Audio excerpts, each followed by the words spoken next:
Anna, a single mum barely scraping by, gave her last sandwich to a shivering teen outside her diner job. A week later, a sleek black car parked at her trailer, and a stranger stepped out with a gift that would unravel a secret from her past. Hi everyone, welcome to Life Unveiled. Let's get started. Anna Torres had spent the last 5 years clawing her way out of a life that had crumbled beneath her. At 42, she was a shadow of the woman she'd once been. Bright-eyed, hopeful, married to a man she thought she'd grow old with. But when her husband left, taking their savings and leaving her with their 3-year-old son, Ethan, Anna's world shattered. She'd sold everything, the house, the car, even her wedding ring, to keep them afloat. But it wasn't enough. The divorce drained her emotionally and financially, until she had nothing left but a beat-up trailer on the edge of Millwood, a nowhere town where the wind howled louder than the people talked. She'd landed a job at Millie's Diner, a greasy spoon with cracked vinyl booths and a flickering neon sign that buzzed like a dying fly. Washing dishes and flipping burgers wasn't glamorous, but it paid the bills, barely.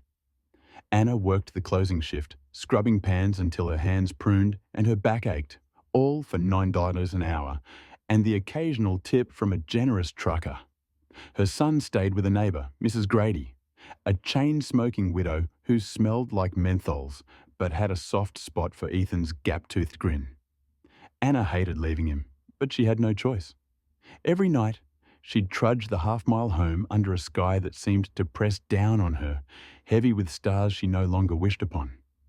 It was one of those nights, cold, the kind that bit through her thin jacket, when she met the teen. She'd finished her shift at 9 p.m., her feet throbbing, and grabbed a stale turkey sandwich from the diner's leftovers. Millie, the owner, didn't care if the staff took scraps. It was one of the few perks of the job. Anna tucked it into her bag, dreaming of the moment she'd sit on her sagging couch and eat in peace. But as she rounded the corner near the diner's dumpster, she saw him, a skinny kid, maybe 16, hunched under a street lamp. His hoodie was soaked from the drizzle, his dark hair plastered to his forehead. He didn't look up, just shivered, hands jammed in his pockets. Anna stopped. She was hungry. God, she was hungry. But something about him tugged at her. Maybe it was the way he didn't beg, didn't even meet her eyes, like he'd already given up. She'd seen that look before, in the mirror after her husband left. "Hey, kid," she said, her voice rough from exhaustion. "You hungry?" He glanced up, wary, then nodded once. Anna pulled the sandwich from her bag and handed it over. His fingers brushed hers as he took it, cold, trembling, and he tore into it like he hadn't eaten in days. "Thanks, lady," he mumbled between bites, crumbs falling to the wet pavement. Anna managed a tired smile. "Don't mention it." She turned and walked away, her stomach growling louder with every step. That night, she ate a handful of stale crackers from the cupboard and went to bed, the trailer creaking around her. She didn't think about the kid again. Or at least, she tried not to. Life had a way of piling on, and Anna was too busy dodging late notices and soothing Ethan's nightmares to dwell on a random act of kindness. The next day, she walked past the street lamp on her way to work, half expecting to see him there, but the spot was empty. She shrugged it off. People came and went in Millwood. It wasn't her business. A week rolled by, slow and heavy, like the fog that clung to the town each morning. Anna's days blurred into a rhythm of grease, dishwater, and Ethan's chatter about dinosaurs. She'd almost forgotten the teen when, on a quiet Tuesday, something jolted her out of that haze. It was 6:30 a.m., the sky still bruised with dawn, when a low rumble shook the trailer's thin walls. Ethan stirred in his crib, mumbling, but didn't wake. Anna stumbled out of bed, rubbing sleep from her eyes, and peeked through the blinds. A sleek black car idled in her gravel lot. A Mercedes maybe, or something fancier. She wouldn't know the difference. It gleamed under the rising sun, its polish mocking the rust on her trailer. A man stepped out, tall, maybe 50, in a tailored suit that screamed money. He carried a small wooden box, the kind you'd see in antique shops, and strode toward her door with purpose. Anna's pulse quickened. She didn't know anyone with a car like that, let alone someone who'd show up unannounced.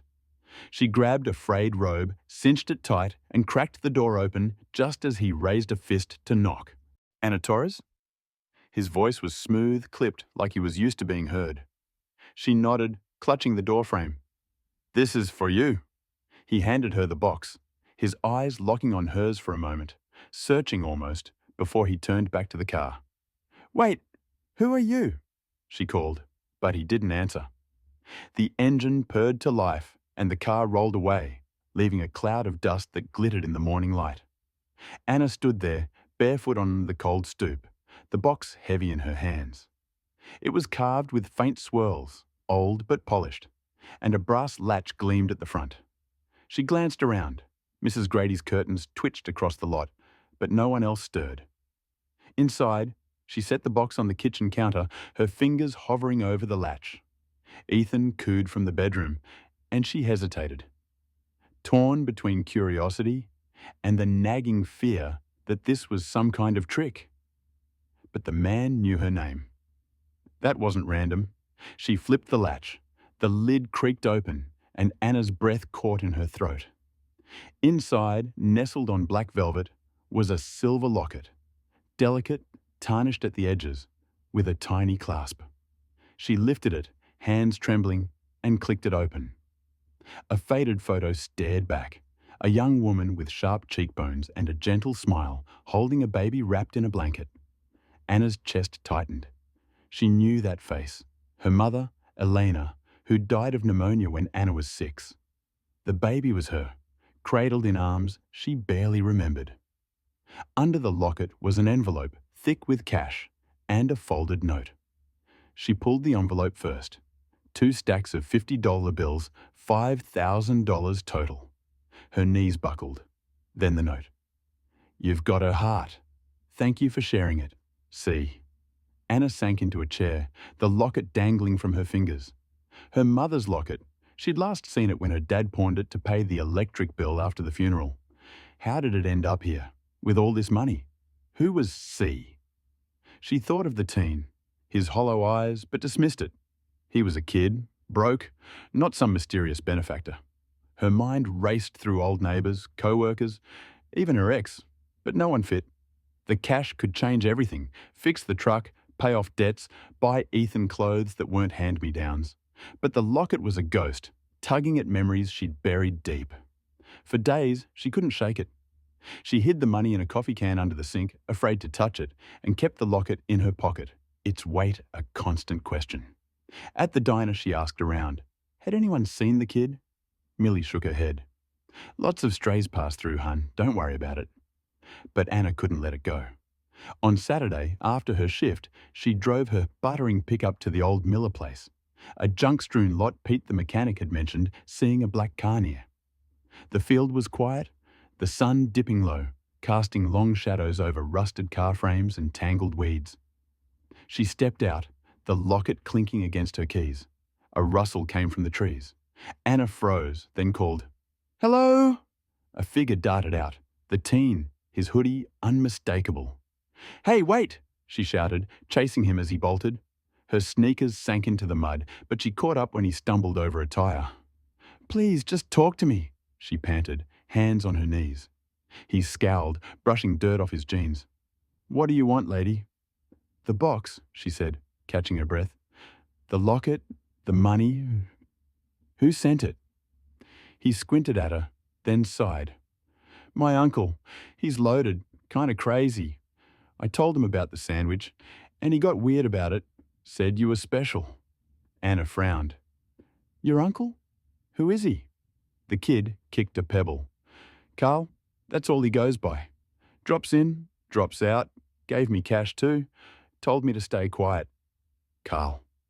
"See?" Anna's heart skipped. Her mom's brother, Carlos, Uncle Carl, had been a shadow in her childhood, a charming drifter who'd vanished after Elena's death. Her dad said he'd struck it rich somewhere, oil, maybe, or stocks, but no one knew for sure. Could it be him? "Where is he now?" she asked. The teen shrugged. "Gone. Left last week." Anna didn't press. She handed him a $10 bill from her tips for the road and watched him slink off.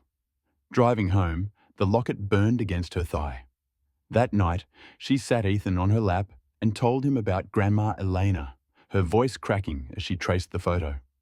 The money bought them breathing room, new brakes for the truck, a winter coat for Ethan, a month's rent paid early. But the locket was the real gift, a tether to a mother she'd lost too soon. Weeks later, the teen, Jake, she learned, started hanging around the diner, bussing tables for pocket change. Anna didn't ask about Carl again, but she felt him in the air, a quiet guardian who'd seen her kindness and paid it back tenfold. She kept washing dishes, kept raising Ethan, but now she smiled more, shared more. Coffee for Pete, a muffin for Mrs. Grady. Jake became a fixture, a scrappy kid with a smirk who called her boss and carried Ethan on his shoulders. Anna never saw the black car again, but she didn't need to. The gift had rewoven her past into her present, proving that even on the darkest nights, a single act could light a path she'd never expected.